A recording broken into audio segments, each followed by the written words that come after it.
She stood alone at the defense table, no attorney beside her, no legal team preparing arguments, just a woman in a simple navy suit holding a thin folder of documents, while across the aisle 3 lawyers in expensive suits whispered and smirked. The judge looked down at her with barely concealed irritation, his patience worn thin by her quiet refusals to answer questions the way he demanded, her insistence on reviewing documents before responding, her calm persistence that certain matters were covered by sealed filings. He called her evasive, obstructive, warned her that representing herself didn't give her license to waste the court's time, threatened her with contempt if she continued playing games. The opposing counsel grinned, confident they were watching procedural collapse, a pro se defendant about to be crushed by a system she didn't understand. The judge raised his gavel, ready to hold her in contempt for refusing to answer a question that would legally destroy her position. She stated quietly that she couldn't respond without violating a sealed federal protection order. He dismissed her explanation and ordered the bailiff forward. Then the courtroom doors opened. A woman in a sharp suit entered, holding credentials that identified her as a senior clerk from the Supreme Court of the United States, there on official business. The room went silent. She addressed the judge by name and informed him that his courtroom was now under direct federal judicial review for procedural violations and mishandling of sealed evidence, that all contempt actions were suspended immediately, that the defendant he'd been threatening wasn't a confused amateur. She was a federal whistleblower operating under classified protections tied to a corruption investigation. And the judge, who'd never bothered to read the sealed filing, was about to face judicial conduct review for nearly destroying a federal case. Thursday, November 16th, 2023, 9:47 a.m. Courtroom 4, B. King County, Superior Court, Seattle, Washington. The Honorable Judge Martin Caldwell presided from the bench, 71 years old, with 38 years on the bench, and a reputation for running an efficient courtroom with little tolerance for what he considered procedural gamesmanship.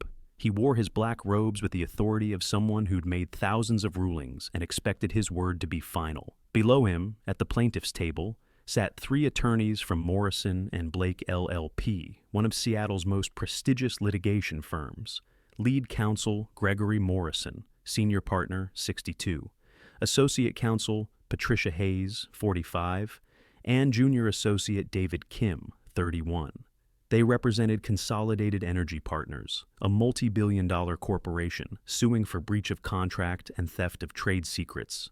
At the defense table sat one person, 34-year-old Dr. Sarah Chen, appearing pro-SE, representing herself without an attorney. She wore a navy blue suit that was professional but not expensive, minimal jewelry, her dark hair pulled back in a simple ponytail. In front of her sat a single folder containing documents, a yellow legal pad with handwritten notes, and a bottle of water. The contrast was stark and deliberate. Morrison and Blake had arrived with 3 attorneys, 2 paralegals, and multiple bankers' boxes of exhibits. Sarah had arrived alone with 1 folder. The case was Consolidated Energy Partners versus Dr. Sarah Chen, civil action for alleged breach of employment contract, theft of proprietary research, and misappropriation of trade secrets. Consolidated claimed Sarah had violated her employment agreement by removing company documents and sharing confidential information with competitors. They sought $15 million in damages plus injunctive relief, preventing Sarah from working in her field. Sarah's attorney had withdrawn from the case exactly 7 days ago with a cryptic court filing citing irreconcilable conflicts regarding case, strategy, and sealed matters. This had left Sarah representing herself at what was supposed to be a routine motion hearing, but had become increasingly contentious. Judge Caldwell reviewed his notes, then looked at Sarah with poorly concealed frustration. "Dr. Chen, we've been at this for 40 minutes, and you've failed to provide direct answers to straightforward questions. This is exactly why pro-SE representation is problematic. You clearly don't understand courtroom procedure." "Your Honor, I understand the procedures," Sarah said calmly. "My concern is that several questions posed by opposing counsel relate to matters covered by sealed filings that—" "There are no sealed filings in this case," Judge Caldwell interrupted. "Your Honor, on October 23rd, I filed a motion for protective order under seal, which was granted by this court on October 27th. The order specifically protects certain categories of information from disclosure during discovery and testimony. Judge Caldwell frowned and turned to his clerk. Ms. Patterson, do we have any sealed filings in this matter? The clerk, a harried-looking woman in her 50s, shuffled through papers. I'll need to check the sealed docket, Your Honor. Those files are maintained separately. Then check, Judge Caldwell said impatiently. Dr. Chen, while we wait, let me be clear. If you're inventing procedural obstacles to avoid answering legitimate questions, that constitutes contempt of court. Do you understand? Yes, Your Honor. But I'm not inventing obstacles. The sealed filing exists, and it specifically protects information that opposing counsel is now demanding I disclose. Gregory Morrison stood from the plaintiff's table. Your Honor, if I may, this is exactly the kind of delay tactic we've seen from Dr. Chen throughout this litigation. She fired her attorney rather than comply with discovery. She's claimed various privileges without legal basis. And now she's referencing mysterious, sealed filings that apparently even the court isn't aware of. I didn't fire my attorney, Sarah corrected. He withdrew, citing conflicts I'm not permitted to discuss due to more mysterious restrictions you can't explain, Morrison finished sarcastically. Your Honor, Dr. Chen is a scientist, not a lawyer. She clearly doesn't understand that you can't just invoke seals and privileges without proper foundation. We move for sanctions and an order compelling her to answer all pending discovery questions immediately. Judge Caldwell nodded. Dr. Chen, Mr. Morrison makes a valid point. You've repeatedly claimed various protections without providing legal authority. This court's patience is not unlimited. The clerk returned, looking uncertain. Your Honor, there is a sealed filing from October 23rd. It's marked Federal Protective Order, authorized personnel only. I don't have access to the contents. Judge Caldwell's frown deepened. Federal Protective Order? This is a state court matter. Why would there be a Federal Protective Order?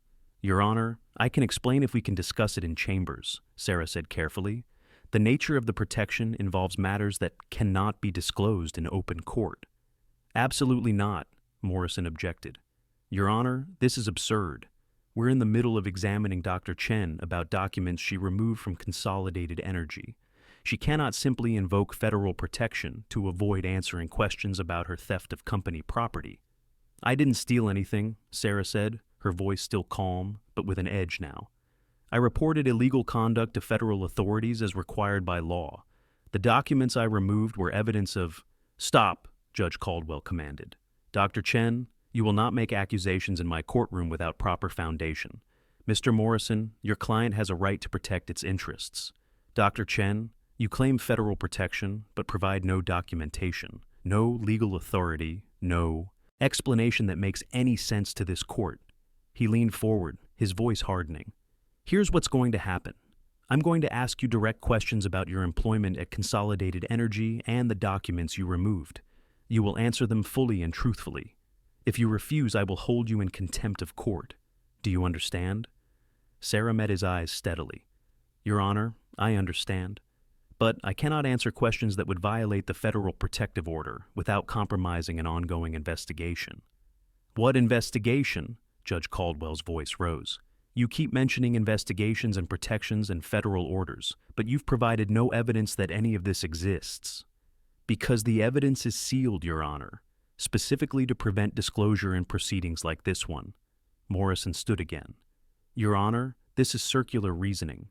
She claims she can't provide evidence because it's sealed, but she won't explain why it's sealed or even prove the seal exists. This court cannot allow defendants to simply invoke phantom protections to avoid accountability. Patricia Hayes, the associate counsel, added, Your Honor, we've subpoenaed Dr. Chen's communications with federal agencies. She's never reported anything to any federal authority. This entire claim of whistleblower protection is fabricated to avoid answering for her theft of proprietary research. That's not true, Sarah said firmly.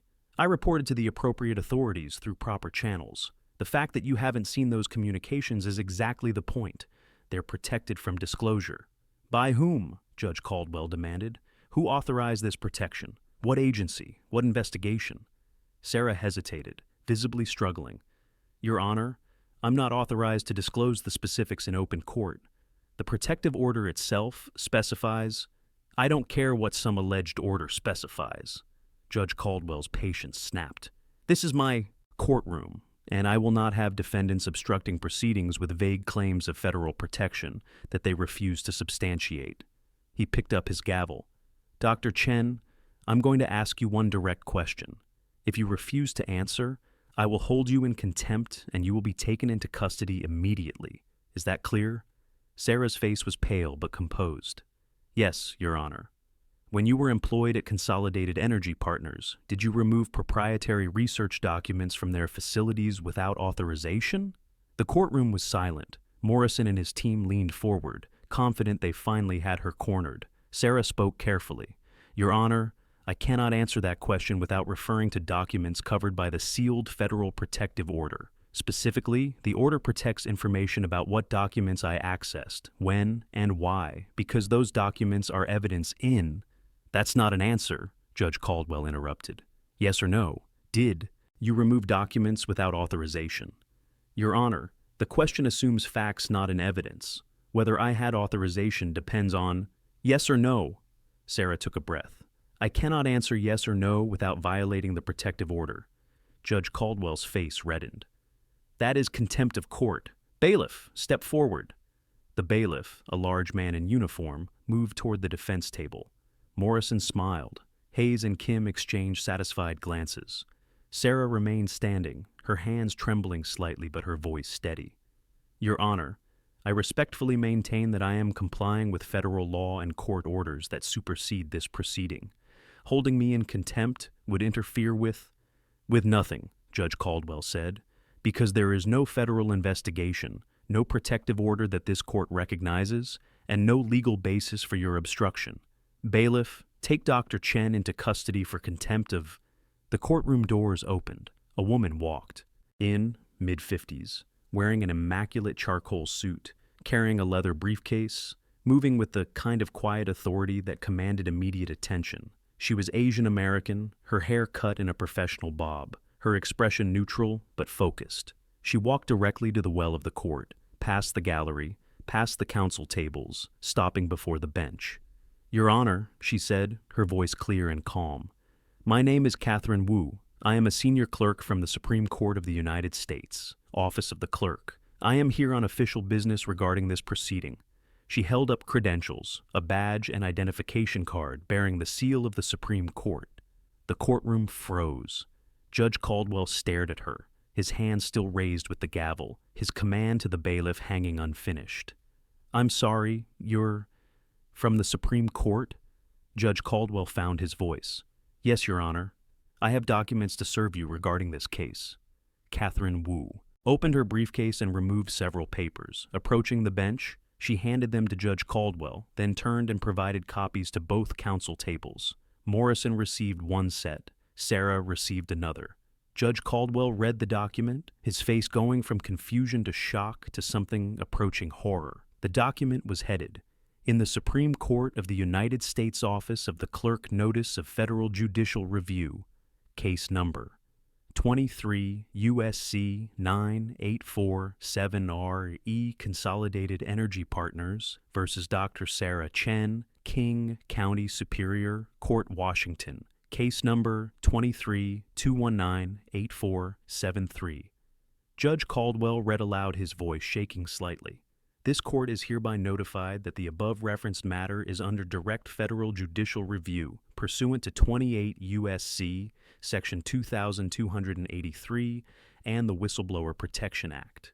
The defendant, Dr. Sarah Chen, is operating under sealed federal protective orders authorized by the United States District Court for the Western District of Washington and reviewed by the Court of Appeals for the Ninth Circuit. He trailed off, continuing to read silently. The courtroom was absolutely quiet. Morrison stood abruptly. Your Honor, what is this? We have received no notice of any federal involvement. Mr. Morrison, Catherine Wu turned to face him. Your firm received notice on October 27th that Dr. Chen was operating under federal whistleblower protections. That notice was marked confidential and directed to senior partners. It specified that all discovery requests must be coordinated through the U.S. Attorney's Office to avoid compromising an ongoing investigation. Morrison's face went pale. We never received such notice. It was delivered to your managing partner, James Morrison, by certified mail. We have the receipt with his signature." Patricia Hayes whispered urgently to Morrison. He whispered back, looking increasingly panicked. Catherine Wu continued, addressing Judge Caldwell. "Your Honor, the sealed protective order that Dr. Chen has referenced multiple times today is genuine and authorized by federal courts. It protects information related to her role as a confidential informant in a federal investigation into corruption, fraud, and racketeering involving multiple parties, including certain executives at Consolidated Energy Partners." She paused. Dr. Chen reported to federal authorities that Consolidated Energy was engaged in systematic fraud involving the falsification of environmental compliance reports, bribery of state regulators, and theft of federally funded research. She provided documentation supporting these allegations. That documentation is now part of an active federal criminal investigation. Judge Caldwell was reading the notice more carefully now, his expression showing dawning realization and concern. Catherine Wu pulled out another document. "Your Honor, this is a formal order from the Ninth Circuit Court of Appeals, issued this morning at 6 a.m., staying all proceedings in this case pending federal review. It specifically suspends any contempt actions and orders that Dr. Chen be released immediately from any custody or restraint." She handed the document to Judge Caldwell, who read it with visibly shaking hands. "Furthermore," Catherine Wu said, "I am authorized to inform you that the Department of Justice has initiated a judicial conduct inquiry into this proceeding. Specifically, the inquiry will examine whether proper procedures were followed regarding sealed federal protective orders, whether Dr. Chen's rights under the Whistleblower Protection Act were respected, and whether contempt actions were used to intimidate a federal witness." The color drained from Judge Caldwell's face. Morrison stood again, his voice desperate now. "Your Honor, my client had no knowledge of any federal investigation. We filed this lawsuit in good faith based on Dr. Chen's violation of her employment contract." "Mr. Morrison," Catherine Wu said calmly, "you were notified on October 27th. Your firm had knowledge. Whether that knowledge was properly communicated within your firm is an internal matter, but the notice was provided as required by law." She turned back to Judge Caldwell. "Your Honor, I need to inform you that, as of this moment, you are required to recuse yourself from this case. The federal review has determined that your failure to review the sealed protective order before threatening Dr. Chen with contempt constitutes an appearance of bias that prevents you from presiding over this matter going forward." I didn't know about the order," Judge Caldwell said, his voice barely above a whisper. "My clerk said it was sealed. I assumed it was a routine protective order, not—" "The order was clearly marked as federal and related to whistleblower protection," Catherine Wu said, not unkindly but firmly. "Standard procedure requires judges to review sealed orders before making rulings that might violate them. That review did not occur." She paused. "Additionally, Dr. Chen filed multiple written notices with this court referencing the federal protective order and requesting that the court review the sealed filing before proceeding. Those requests were denied without review. That pattern of decisions has been deemed problematic by the federal review panel." Judge Caldwell sat back in his chair, looking suddenly very old and very tired. Catherine Wu addressed the courtroom. "This proceeding is suspended. Dr. Chen will be leaving under federal protection. Counsel for Consolidated Energy Partners will be contacted by the U.S. Attorney's Office regarding their participation in what appears to be retaliatory litigation against a protected whistleblower. Judge Caldwell will be receiving further instructions from the State Judicial Conduct Commission regarding procedural deficiencies." She turned to Sarah. "Dr. Chen, please gather your materials. Federal marshals are outside to escort you." Sarah collected her folder with trembling hands, clearly overwhelmed by relief and residual fear. As she moved toward the aisle, Morrison made one last attempt. "Your Honor?" "Sit down, Mr. Morrison," Catherine Wu said sharply. "You have no standing to object. This court's jurisdiction over this matter has been suspended by federal order." Morrison sat. Sarah walked toward the courtroom doors, Catherine Wu beside her. As they reached the exit, Catherine paused and turned back to Judge Caldwell. "Your Honor, I want to be clear about something. Dr. Sarah Chen is not just a whistleblower. She is a materials scientist with a Ph.D. from MIT who discovered that Consolidated Energy was deliberately falsifying safety tests on materials used in federal infrastructure projects. Her reports potentially prevented catastrophic failures of bridges and tunnels built with fraudulent materials. She risked her career, her safety, and her freedom to report crimes that were putting lives at risk. She paused. And this court threatened to jail her for refusing to compromise that federal investigation. The review panel will be examining how that happened and ensuring it doesn't happen again. Catherine and Sarah left the courtroom. The doors closed behind them with a soft click that sounded like a judge's gavel in the silent room. Judge Caldwell sat motionless at the bench, still holding the federal notice, his 38-year career suddenly in jeopardy. Morrison and his team sat at their table, phones already buzzing with calls from their managing partner, realizing that they'd just participated in what the federal government was characterizing as retaliation against a protected witness. The bailiff stood awkwardly, unsure whether to remain or leave. And in the gallery, a few spectators who'd come to watch what they thought would be routine civil proceedings whispered urgently, processing what they'd just witnessed. A federal intervention in a state court, a judge recused mid-hearing, and a woman who'd stood alone against an entire legal system, and won.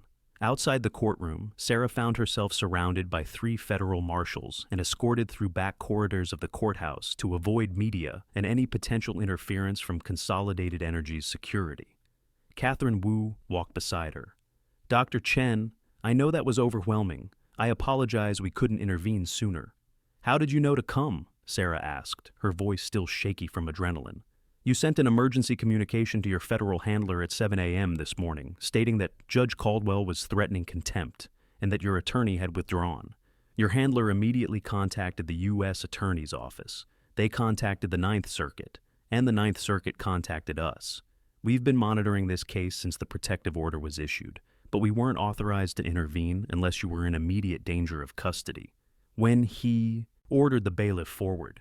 That was the trigger. The moment a protected federal witness faces arrest for refusing to compromise an investigation, we're authorized to intervene directly. They reached a secure conference room in the courthouse's federal wing.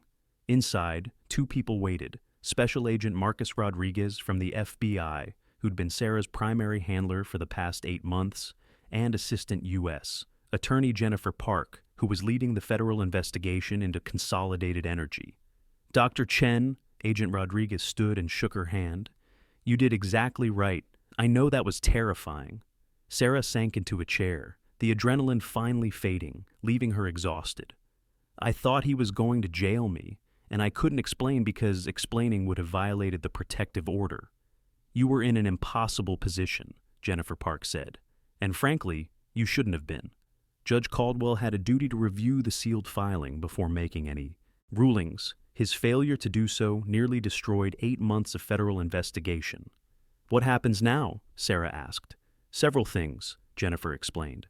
"First, the civil case against you is effectively dead.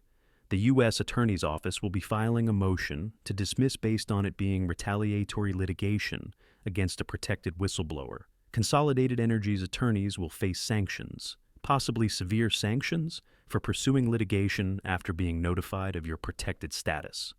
Morrison said they never received notice. "They're lying. We have certified mail receipts with signature confirmation from their managing partner. What likely happened is that the senior partners received the notice, realized it complicated their lucrative relationship with Consolidated Energy, and chose not to inform the junior attorneys actually handling your case. That's catastrophically bad legal ethics." Jennifer pulled out a folder. "Second, the federal investigation is moving forward. Based on your evidence, we've identified systematic fraud at Consolidated Energy involving at least 47 infrastructure projects across 6 states. Falsified materials, testing, bribery of state inspectors, and fraudulent billing to federal agencies. We're preparing indictments against 5 senior executives. Will I have to testify? Yes, eventually. But you'll be doing it as a protected federal witness with full legal representation and immunity from any employment-related claims. Your testimony will help prosecute criminals who endangered public safety for profit." Agent Rodriguez added, "Dr. Chen, what you did took extraordinary courage. Most people in your position would have stayed quiet, taken their paycheck, looked the other way. You didn't. You documented the fraud, reported it properly, and maintained your integrity even when they tried to destroy you for it. I just couldn't let people die because I was too scared to speak up, Sarah said quietly.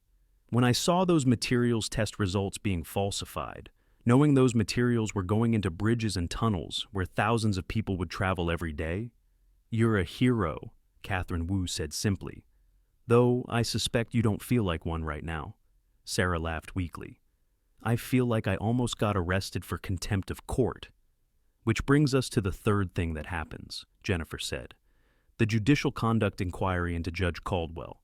What happened in that courtroom was a serious procedural failure. He had multiple notices that you were operating under federal protection. He had a sealed filing he could have reviewed at any time. Instead, he threatened you with contempt without doing basic due diligence. Will he lose his job?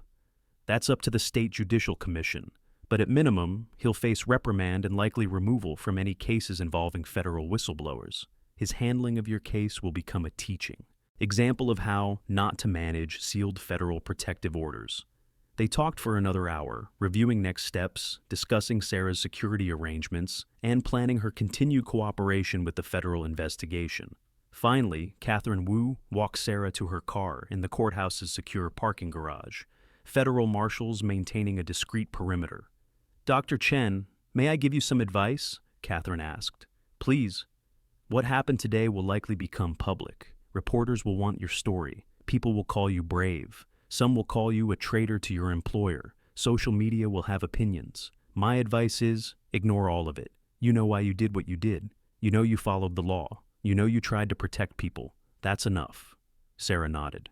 "Thank you for coming today, for stopping it before a good person went to jail for doing the right thing.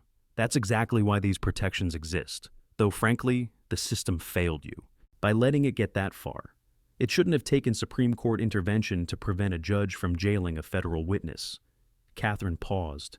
"For what it's worth, I've been with the court's clerk office for 23 years. I've seen a lot of cases involving whistleblowers. Most of them don't have your courage. Most fold under pressure, accept settlements that silence them, disappear quietly. You didn't. Even when you were alone in that courtroom, even when the judge was threatening you with contempt, you held firm. That's extraordinary." Sarah drove home, a small apartment in North Seattle, paid for by a modest stipend the FBI provided for protected witnesses who'd lost their employment due to whistleblowing. She made tea, sat on her couch, and for the first time in months felt something close to relief. She'd been working at Consolidated Energy Partners for 3 years as a senior materials scientist. Her job was testing composite materials used in construction, ensuring they met safety specifications, documenting their properties, certifying them for use in various applications. She'd loved the work initially. The science was challenging, the applications were important, and she'd felt like she was contributing to public safety. Then she'd started noticing irregularities, test results that didn't match her observations, pressure from supervisors to approve materials that had failed tests, documents being altered after she'd submitted them. When she'd raised concerns, she'd been told she was overthinking things, that she needed to be a team player, that the senior engineers knew better than her about acceptable tolerances. But Sarah had a PhD from MIT in materials science. She knew exactly what acceptable tolerances were, and she knew that the materials being approved were failing basic safety tests.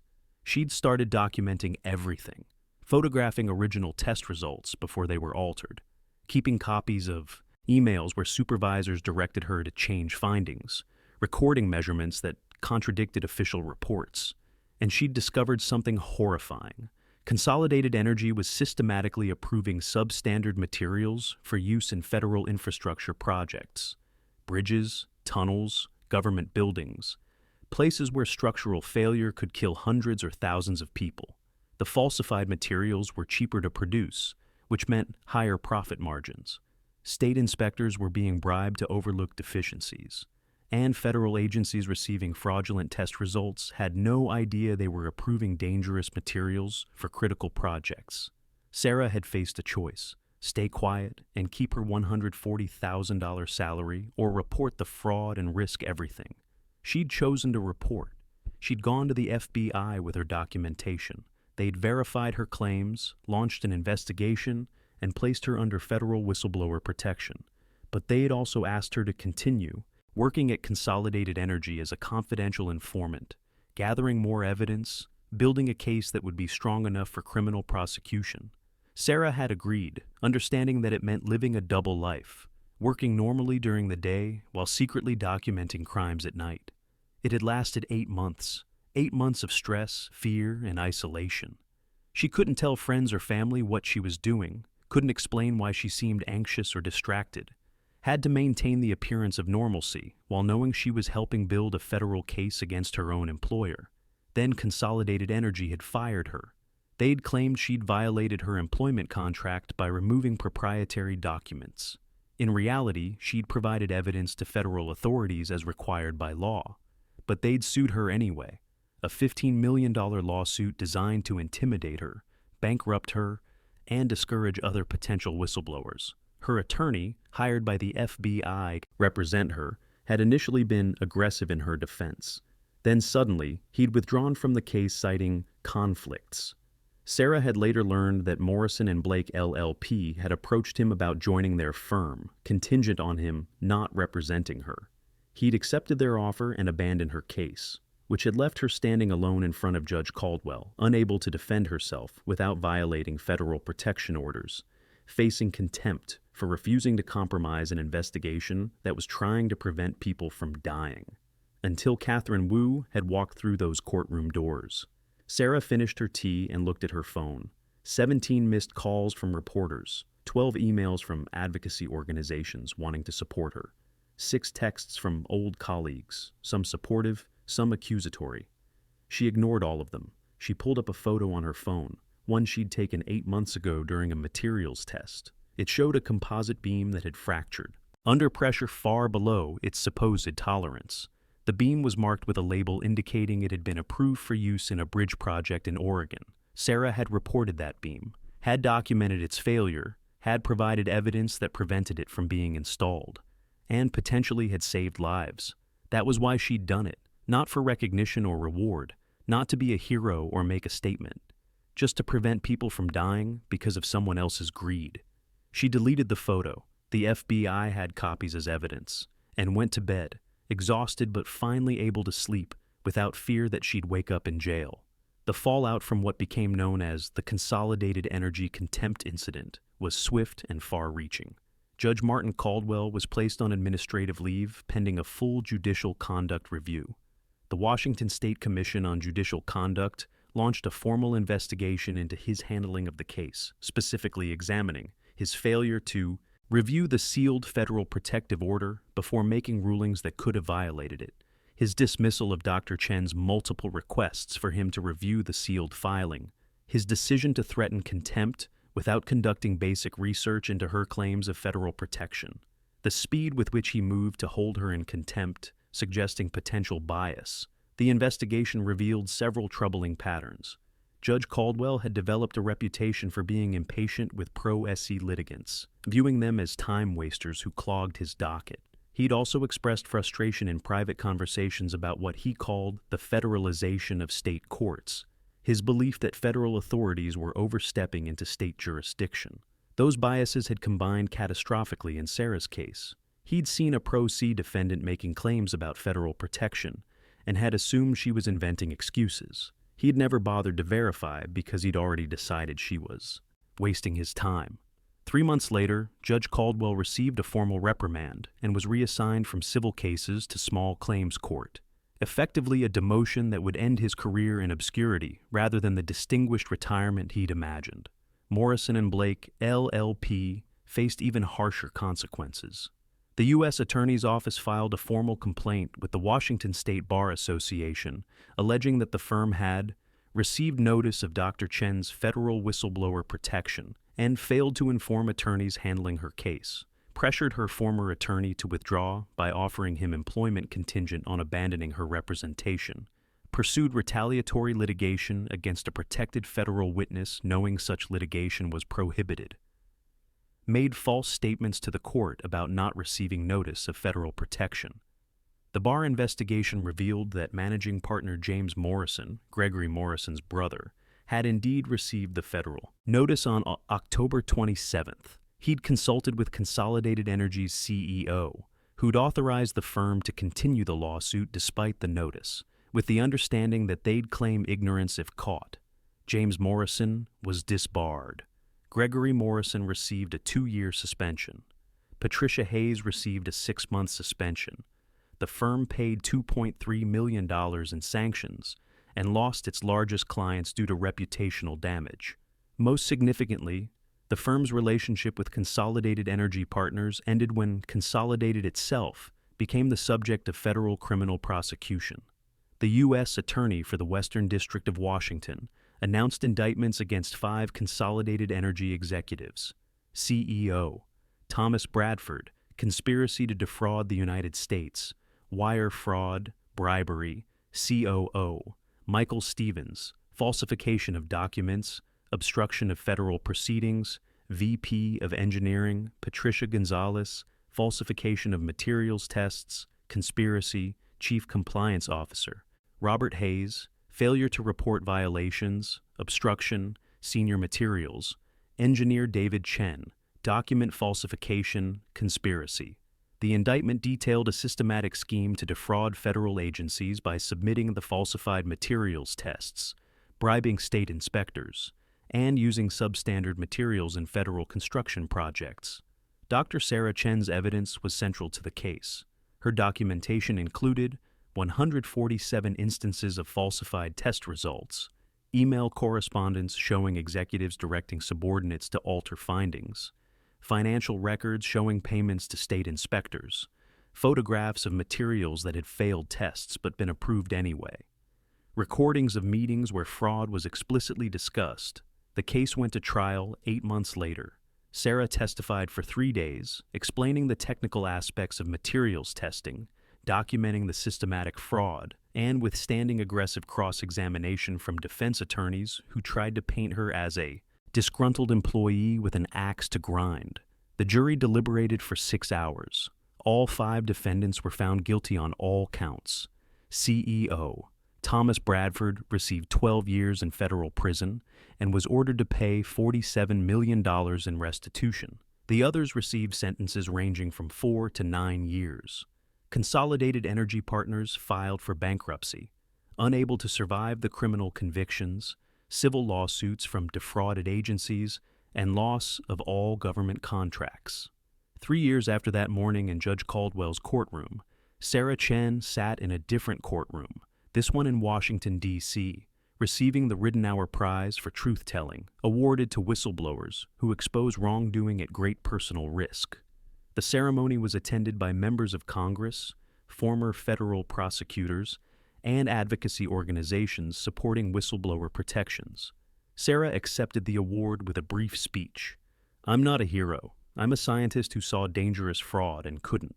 Stay quiet. The real heroes are the federal agents who investigated, the prosecutors who held criminals accountable, and people like Catherine Wu from the Supreme Court who intervened when the system failed. I accepted this award not for myself, but for every whistleblower who's facing retaliation right now, who's standing alone against powerful interests, who's wondering if speaking up is worth it. It is. It's terrifying and costly, and sometimes the system fails you. But it's worth it, because silence enables evil, and speaking up, even when you're standing alone in a courtroom facing contempt, is how we stop it." After the ceremony, Catherine Wu approached her. They'd stayed in touch over the past 3 years, occasionally meeting for coffee when Catherine was in Seattle. "How does it feel?" Catherine asked. "Surreal," Sarah admitted. 3 years ago, I thought my life was over. Career destroyed, facing a $15 million lawsuit, about to be jailed for contempt. Now I'm receiving awards and working at MIT as an associate professor, teaching materials, science, and ethics. You earned all of it. Did I ever thank you for walking into that courtroom when you did? Multiple times, Catherine smiled. But I'll accept another thank you if you're offering. Thank you, Sarah said seriously. You saved my life that day. Not just my freedom, my life. If I'd been held in contempt, if the investigation had been compromised, if those executives had gotten away with it, I don't think I could have lived with that. You wouldn't have been held in contempt long, Catherine said. We would have gotten you out. But yes, it would have been traumatic and damaging. I'm glad we intervened when we did. They talked for a while about Sarah's work at MIT, about Catherine's continuing work at the Supreme Court, about the state of whistleblower protections and what still needed to improve. As they parted, Sarah said, "You know what I think about sometimes? That morning in Judge Caldwell's courtroom, when he was ordering the bailiff to arrest me, I was terrified.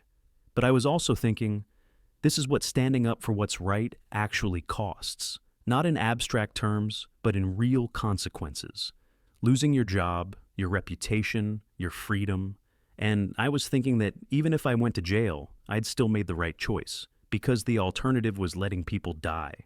That's the difference between people like you and people like Thomas Bradford," Catherine said. "You were willing to lose everything to do the right thing. He was willing to kill people to protect his profit margin. The system eventually held him accountable, but only because you refused to stay silent even when silence would have been safer." Sarah nodded. "Someone told me once that courage isn't the absence of fear. It's doing what's right even when you're terrified. I was terrified that whole time. I'm still afraid sometimes, afraid of retaliation, afraid that speaking up again will cost me everything again. But I'd do it again tomorrow if I had to, because people's lives matter more than my comfort." She paused. "And because people like you exist, people who intervene when the system fails, people who hold judges accountable for threatening witnesses, people who ensure that doing the right thing doesn't mean facing destruction alone." 3 years after standing alone in a courtroom facing contempt, Dr. Sarah Chen had rebuilt her life, not as a victim or a hero, but as a scientist, teacher, and example of what integrity looks like when it costs everything. The judge who'd threatened her had been demoted. The attorneys who'd tried to destroy her had been disciplined. The executives who'd committed fraud had gone to prison. And Sarah had learned that sometimes standing alone against an entire system is the only option. But if you stand long enough, if you refuse to compromise what you know is right, if you maintain your integrity even when judges are threatening and attorneys are attacking, and it feels like no one is coming to help, sometimes the doors open, sometimes help arrives, sometimes justice prevails, and sometimes the person everyone thought was powerless turns out to be the only one in the room who actually understood the law. She stood alone at the defense table while 3 expensive attorneys smirked across the aisle, while a judge looked down at her with barely concealed contempt, while spectators whispered about the foolish woman representing herself in a case she clearly didn't understand. The judge called her evasive, obstructive, accused her of playing games and wasting the court's time. She tried to explain that certain questions were covered by sealed federal filings, that she couldn't answer without violating protections. He dismissed her claims as procedural nonsense from someone who didn't understand the law, threatened her with contempt for refusing to answer questions that would destroy her position. She said quietly that she couldn't respond without violating a sealed federal protective order. He ordered the bailiff forward to take her into custody. Then the courtroom doors opened. A woman entered identifying herself as a senior clerk from the Supreme Court of the United States. The room froze. She served the judge with a federal notice. The case was under direct judicial review. The defendant he was about to jail for contempt? She wasn't a confused pre-litigant playing games. She was a federal whistleblower, operating under sealed protections tied to a classified corruption investigation. Her silence wasn't defiance, it was compliance with federal law. And the judge who'd never bothered to read the sealed filing had nearly destroyed an 8-month federal investigation by threatening the key witness with arrest. The power dynamic collapsed instantly.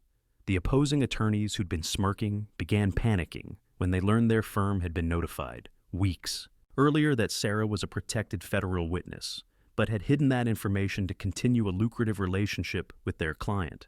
The judge who'd been so confident in his authority sat stunned as he was informed he was being recused and faced judicial conduct review for procedural failures. The woman they had all dismissed as powerless was escorted out, not in handcuffs, but under federal protection, while they remained behind facing sanctions, suspensions, and the realization that they'd just tried to destroy someone who was actually following the law. Sarah Chen wasn't playing games. She was a materials scientist with a PhD from MIT who discovered that her employer was falsifying safety tests on materials used in federal infrastructure, bridges, tunnels, government buildings, where thousands of people's lives depended on those materials being safe. She'd documented systematic fraud, reported it to federal authorities, become a confidential informant gathering evidence while continuing to work at the company. And when they'd fired her and sued her for $15 million, she'd been placed under sealed federal whistleblower protections that prohibited her from disclosing information about the investigation. The judge had those protections available to review at any time. He'd been notified multiple times by Sarah that sealed federal filings existed. He'd simply never bothered to check because he'd decided she was wasting his time. The attorneys had been formally notified that Sarah was a protected federal witness and that pursuing litigation against her was prohibited. They'd hidden that notice from their own junior attorneys to avoid losing a profitable client.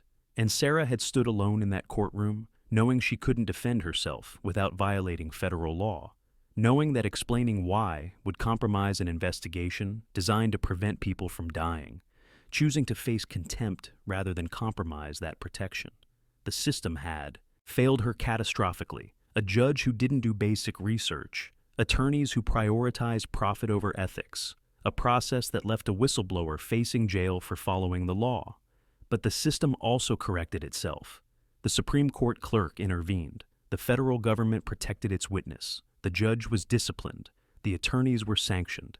And the criminals Sarah had reported went to prison for fraud that could have killed hundreds of people.